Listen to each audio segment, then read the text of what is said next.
Hello guys, কেমন আছেন সবাই? আবারও আমরা ফিরে আসলাম অনেক দিন পরে। আজকে আমরা অষ্টম শ্রেণীর 4 এবং 8-এর ম্যাজিক বর্গ সংখ্যা নির্ণয় করা জানবো। তাহলে চলুন শুরু করা যাক। এই যে 4 ক্রমের ম্যাজিক বর্গ সংখ্যা। এখন আমরা একটি ছক এঁকে নিব, সেটা হচ্ছে 4 ঘরের। সেটা আমরা নির্ণয় করতে পারবো 4 স্কোয়ার দিয়ে। তাহলে কত হয়? 16। তাহলে আমরা 16টা ঘর কাটবো। ঘর কাটার পর আমরা একটি ম্যাজিক বর্গ সংখ্যা নির্ণয় করব। সেটা আমরা কিভাবে নির্ণয় করব? প্রথমে আমরা কিছু অঙ্ক কষে সেটা নির্ণয় করব। সেটা হচ্ছে n × n² + 1/2। এটা হচ্ছে ম্যাজিক বর্গ সংখ্যা নির্ণয়ের সূত্র। তো আমরা এই n এর জায়গায় এই 4 ক্রমের যে ম্যাজিক বর্গ সংখ্যাটা আছে এই 4টা বসাবো। এই যে 4 × 4² + 1/2।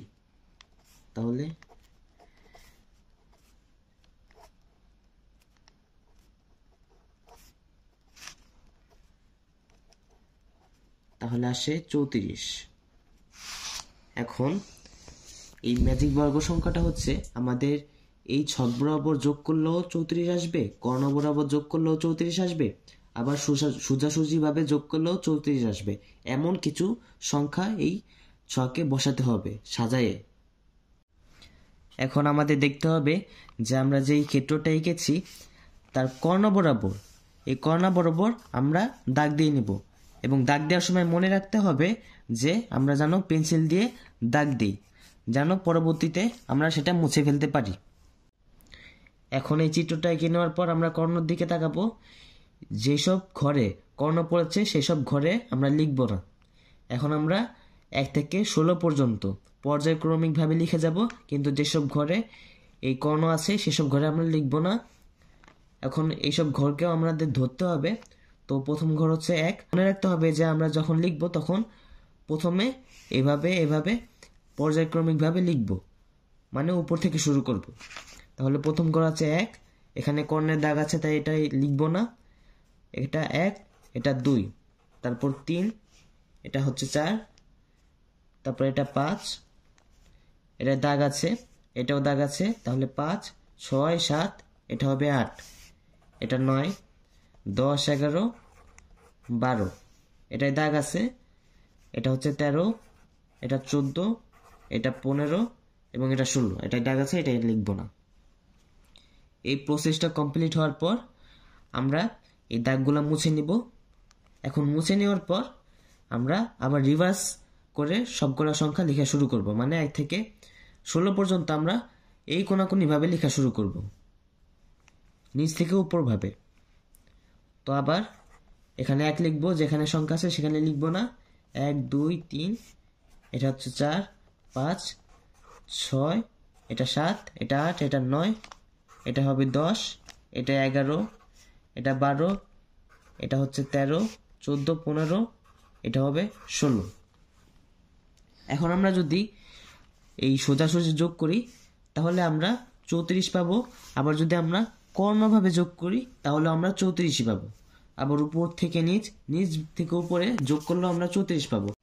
এখন আমরা যদি যোগ করি তাহলে দেখেন 16, 17, 18, 18, 3, 11, 21, 21, 7, 13 হয় 34।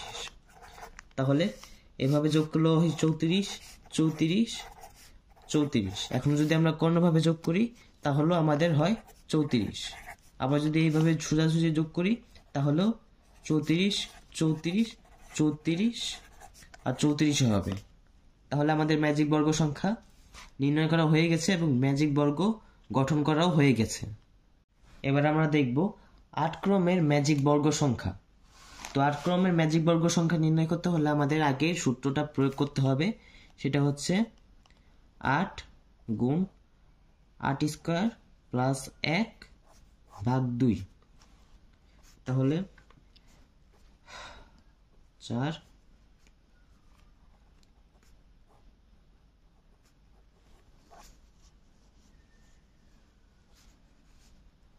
× 260 আসে। এখন আমরা ছকের দিকে তাকাই। আপনারা দেখতে পাচ্ছেন যে আমি এইভাবে 8 ঘর করে নিয়েছি এবং এই কোনাকুনি 8 ঘর করে নিয়েছি। মোট 64টা ঘর, 8 × 8 = 64। তো আমি এভাবে মাঝখান থেকে ভাগ করে নিয়েছি, অর্থাৎ আমরা 4 ঘর 4 ঘর 4 ঘর 4 ঘর করে এই ম্যাজিক বর্গটা করব।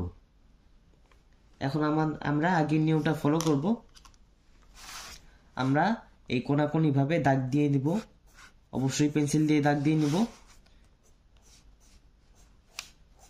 খেয়াল রাখবো যাতে আমাদের দাগগুলা কোনাকুনি ভাবে একদম পারফেক্ট ভাবে হয়। এভাবে আমরা সব ঘরে দাগ দিয়ে নিব।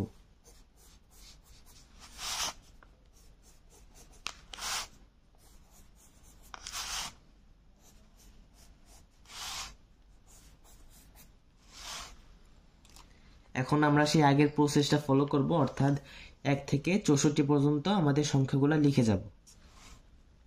এটা 1 2 3, এখানে দেখা আছে 4 5 6 7 8 9 10 11 12 13 14 15 16 17 18 19 20 21। এটা দাগ আছে, এটা লিখবো না। এটাও দাগ আছে, তাহলে এটা 22 23, এখানে হবে 24।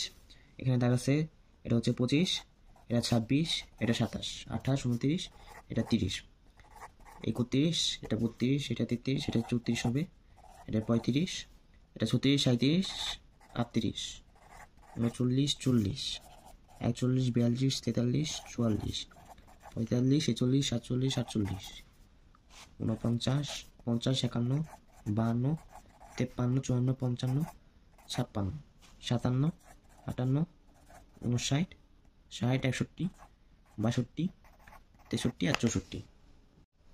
আমরা শুরু করেছিলাম এদিক দিয়ে, অর্থাৎ এদিক দিয়ে, মানে উপর থেকে নিচ পর্যন্ত আমরা শুরু করেছিলাম। এখন আমরা শুরু করব এদিক দিয়ে, অর্থাৎ নিচ থেকেও আমরা উপরে যাব। তো আমরা যেই ঘরে দাগ দিয়েছিলাম সেই ঘরে এখন আমরা লিখব, আর যেই সব ঘরে আমরা লিখেছি সেগুলো তো লিখেছি। তো আমরা এখানে 1 দিয়ে শুরু করি।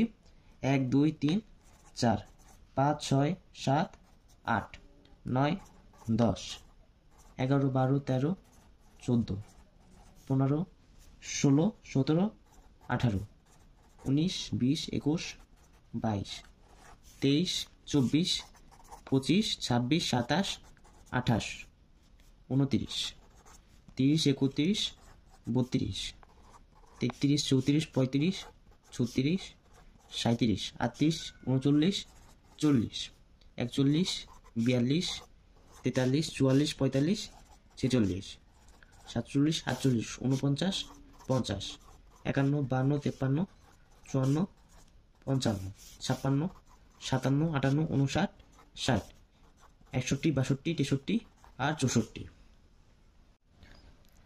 আমাদের ছকটা পূরণ করা হয়ে গেছে, কিন্তু একটা কথা মাথায় রাখবেন যে এই দাগগুলো অবশ্যই মুছে নেবেন। আমি আপনাদের বোঝানোর স্বার্থে এই দাগগুলো দিয়েছি।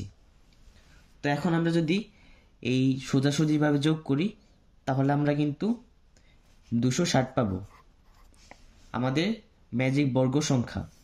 যদি আমরা কোনাকুনি যোগ করি তাহলে আমরা 260 পাবো, আর যদি আমরা উপর থেকে নিচ পর্যন্ত এভাবে যোগ করি তাহলে আমরা 260 পাবো। এভাবে আমরা প্রত্যেকটা ঘরে 260 করে পাবো। এভাবে প্রত্যেকটা ঘরে আমরা পাবো, আবার নিচ পথেও আমরা প্রত্যেকটা ঘরে পাবো এভাবে 260 করে। তো গাইজ, অঙ্কটি অনেক সহজ ছিল। আপনাদের কেমন লেগেছে অঙ্কটি অবশ্যই কমেন্ট করে জানাবেন। তো সবাই ভালো থাকবেন, সুস্থ থাকবেন, টেক কেয়ার, বাই।